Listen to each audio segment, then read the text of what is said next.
दोस्तों, नेपाल की सबसे बड़ी ताकत उसकी आजादी रही है। यह वह धरती है जो कभी किसी विदेशी साम्राज्य की गुलाम नहीं बनी। क्यों?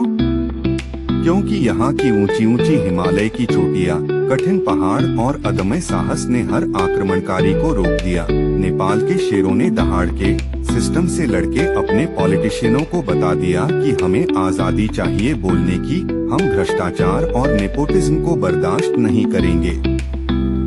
नेपाल प्राकृतिक रूप से बहुत सुंदर देश है, जहां कुंवारी लड़कियों की देवी की तरह पूजा की जाती है। सुंदर बर्फ की पहाड़ियों से ढका यह देश, जहां बौद्ध धर्म की स्थापना गौतम बुद्ध जी ने की। इस देश को बहुत सी प्राकृतिक रहस्यमयी जानकारियों का गढ़ भी कहा जा सकता है, जहां पर्वत और मंदिर सदियों से इतिहास की गवाही देते हैं। लेकिन आज इन वादियों में शांति नहीं है। आज यहाँ एक गहरा तूफान उठ चुका है, एक ऐसा तूफान जिसे जेनज़ेड प्रोटेस्ट कहा जा रहा है। आज हम बात करेंगे नेपाल की उस हकीकत की जिसने लाखों लोगों की जिंदगी बदल दी है।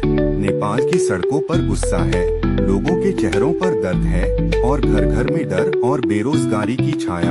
दोस्तों, 9 सितंबर 2025 को नेपाल की राजधानी काठमांडू की सड़कों पर एक ऐसी घटना हुई जिसने पूरे देश को हिला दिया। वित्त मंत्री विष्णु प्रसाद पौडेल 65 वर्ष को गुस्साई भीड़ ने घेर लिया। लोग उनके पीछे दौड़े, उन्हें लातें मारी और जमकर पीटा। यह नजारा कैमरों में कैद हुआ और कुछ ही घंटों में सोशल मीडिया पर वायरल हो गया। यह घटना सिर्फ एक नेता पर हमला नहीं थी, बल्कि उस गुस्से और निराशा का प्रतीक थी जो महीनों से युवाओं और आम जनता के दिलों में पल रहा था। लोग कह रहे थे, अब बस बहुत हो गया, अब नेताओं को जवाब देना ही होगा। इस घटना के बाद देश का माहौल और भी तनावपूर्ण हो गया और सरकार पर भारी दबाव बन गया कि वह जल्द से जल्द कोई ठोस कदम उठाए। शुरुआत दर्द की कहानी। दोस्तों, आज मैं आपको नेपाल की एक ऐसी कहानी सुनाने जा रहा हूँ जो सिर्फ एक देश की नहीं बल्कि वहाँ की युवा पीढ़ी की टूटी उम्मीदों की कहानी है। 4 सितंबर 2025 में नेपाल की सरकार ने अचानक 26 सोशल मीडिया ऐप्स जैसे फेसबुक, इंस्टाग्राम, व्हाट्सएप, यूट्यूब और एक्स को बंद कर दिया। वजह यह बताई गई कि इन ऐप्स ने सरकार के साथ आधिकारिक पंजीकरण नहीं किया था। लेकिन युवाओं को लगा कि यह सिर्फ ऐप्स का मामला नहीं बल्कि उनकी आवाज दबाने की कोशिश है। यही वो चिंगारी थी जिसने पूरे देश में आग लगा दी और जेन-ज़ेड के नाम से मशहूर युवा पीढ़ी सड़कों पर उतर आई। जेन-ज़ेड क्या है? जेन-ज़ेड, जिसे जेनरेशन ज़ेड कहा जाता है। जेन-ज़ेड विश्व भर में 1995 से 2010 के बीच पैदा हुई पीढ़ी है। इसे डिजिटल नेटिव्स कहा जाता है क्योंकि यह इंटरनेट, स्मार्टफोन और सोशल मीडिया के साथ बड़ा हुआ है। इसका आरंभ अमेरिका और यूरोप में हुआ, लेकिन जल्दी ही यह पूरी दुनिया में फैल गई। नेपाल में भी जेन-ज़ेड युवा वर्ग तेजी से उभर रहा है। यह पीढ़ी शिक्षा, बेरोजगारी, सामाजिक असमानता और पर्यावरण जैसे मुद्दों को लेकर सजग और संवेदनशील है।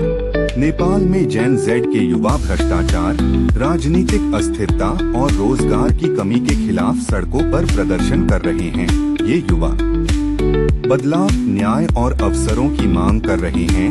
उनकी भागीदारी देश के सामाजिक और राजनीतिक सुधार में महत्वपूर्ण भूमिका निभा रही है। जेन-ज़ेड नेपाल में आशा, हौसला और जागरूकता की प्रेरणा बन रही है। ये पीढ़ी भविष्य में समाज और लोकतंत्र को मजबूत बनाने का प्रयास कर रही है। नेपाल के नौजवान पहले ही परेशान थे। भ्रष्टाचार उनकी रोजी रोटी खा रहा था। नेपोटिज्म यानी नेताओं के बेटे बेटियां सबसे ऊपर बैठे थे, जबकि आम युवाओं को एक छोटी नौकरी भी नहीं मिल रही थी।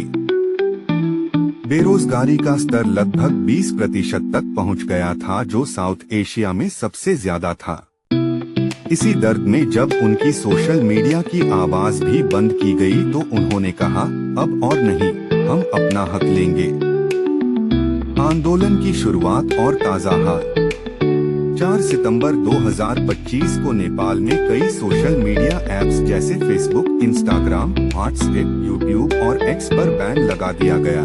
सरकार ने कहा कि इन प्लेटफॉर्म्स पर विरोध और अफवाहें फैल रही हैं। 8 और 9 सितंबर को काठमांडू से लेकर पोखरा तक कई शहरों में प्रदर्शन शुरू हुए। सड़कें युवाओं और प्रदर्शनकारियों से भर गईं। पुलिस और युवाओं के बीच भयानक झड़प हुई। टियर गैस, लाठीचार्ज और गोलियों तक का इस्तेमाल हुआ। आज तक की रिपोर्ट के अनुसार नेपाल में जेन ज़ेड विरोध प्रदर्शन अब सबसे हिंसक राजनीतिक अशांति में से एक बन चुके हैं, जहां मौतों की संख्या कम से कम 72 पहुंच गई है। लगभग 2113 लोग घायल हुए हैं और प्रभावित इलाकों में सरकारी इमारतें, संसद, सर्वोच्च न्यायालय और नेताओं के घरों सहित कई सार्वजनिक स्थानों को आग लगाई गई है। जनता में गुस्सा और हताशा फैल गई। युवा जेन ज़ेड खासकर सोशल मीडिया और डिजिटल दुनिया से जुड़े होने के कारण सड़कों पर उतर आए। प्रदर्शन का मकसद था भ्रष्टाचार, बेरोजगारी और सरकार की कठोर नीतियों के खिलाफ आवाज उठाना। सबसे बड़ा झटका तब लगा जब पीएम केपी शर्मा ओली को इस्तीफा देना पड़ा और अंतरिम पीएम के रूप में सुशीला कार्की को नियुक्त किया गया। प्रधानमंत्री केपी शर्मा ओली को इस्तीफा देना पड़ा और सुशीला कार्की को अंतरिम प्रधानमंत्री बनाया गया, जो नेपाल की पहली महिला प्रधानमंत्री हैं।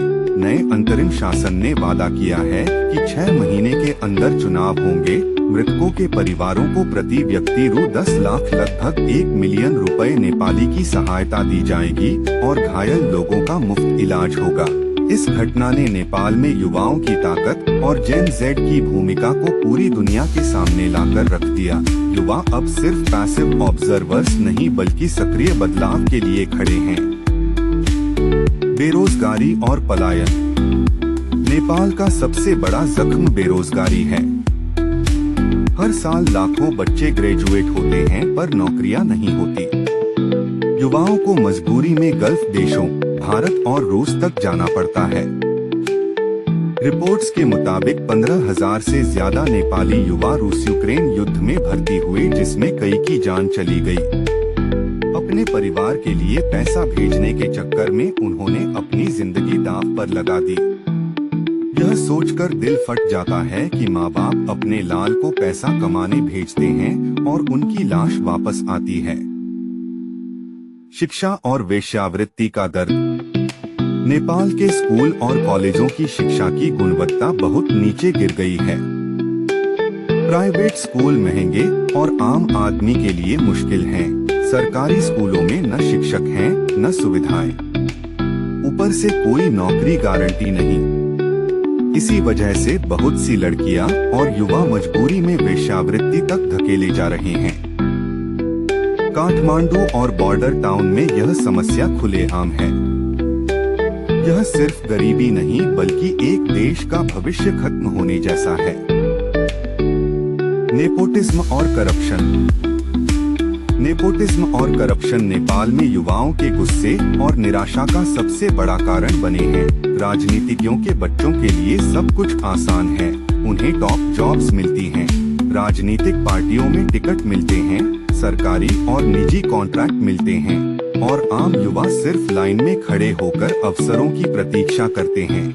नेपाली लोग सोशल मीडिया पर नेपोटिज्म की तस्वीरें और वीडियोस देख रहे थे, जिसमें दिखाया गया कि नेताओं के बच्चे महंगे गाड़ी में घूम रहे हैं, विदेश में पढ़ाई कर रहे हैं और आसानी से प्रमोशन और नौकरी पा रहे हैं। इस असमानता और अन्याय को देखकर नेपाली युवाओं में गहरी नाराजगी पैदा हुई। उन्होंने अपने विरोध प्रदर्शन का नाम ही एंटीनेपो मूवमेंट रखा। उन्होंने कहा कि देश सिर्फ नेताओं के घर का नहीं है, यह हम सबका है। सोशल मीडिया पर वायरल हुई तस्वीरों और वीडियोस ने जैसे इस आंदोलन की चिंगारी जला दी। युवा अब अपने अधिकारों, न्याय और बराबरी के लिए सड़कों पर उतर आए। यह प्रोटेस्ट भावनात्मक, सामाजिक और लोकतांत्रिक चेतना का प्रतीक बन गया। युवाओं की ऊर्जा और उम्मीद ने पूरे नेपाल में एंटीनेपो मूवमेंट को बल दिया। हर शहर, हर कॉलेज और हर युवा समूह में यह संदेश फैल गया कि भ्रष्टाचार और नेपोटिज्म को हम सहन नहीं करेंगे। यह आंदोलन सिर्फ विरोध नहीं बल्कि बदलते नेपाल की आशा और शक्ति की कहानी है। सोशल मीडिया की तस्वीरों और कहानियों ने इसे राष्ट्रीय और अंतर्राष्ट्रीय स्तर पर प्रमुखता दी और युवाओं के जज्बात को दुनिया के सामने रखा। जनरेशन जेड का संदेश। जेन जेड के प्रोटेस्ट सिर्फ सोशल मीडिया अनलॉक कराने के लिए नहीं है। उनका असली संदेश है, हमें अपना हक चाहिए, हमें नौकरी चाहिए, हमें भ्रष्टाचार से आजादी चाहिए, हमें बोलने की आजादी चाहिए। यह वही पीढ़ी है जो फोन, इंटरनेट और ग्लोबल सोच के साथ बड़ी हुई है। उन्हें चुप कराना मुमकिन नहीं है। आंकड़े और सच्चाई। सोशल मीडिया बैन हट गया, लेकिन दर्द खत्म नहीं हुआ। 51 से ज्यादा नेपाली लोग अपनी जान दे चुके, 1300 से ज्यादा अस्पताल में हैं।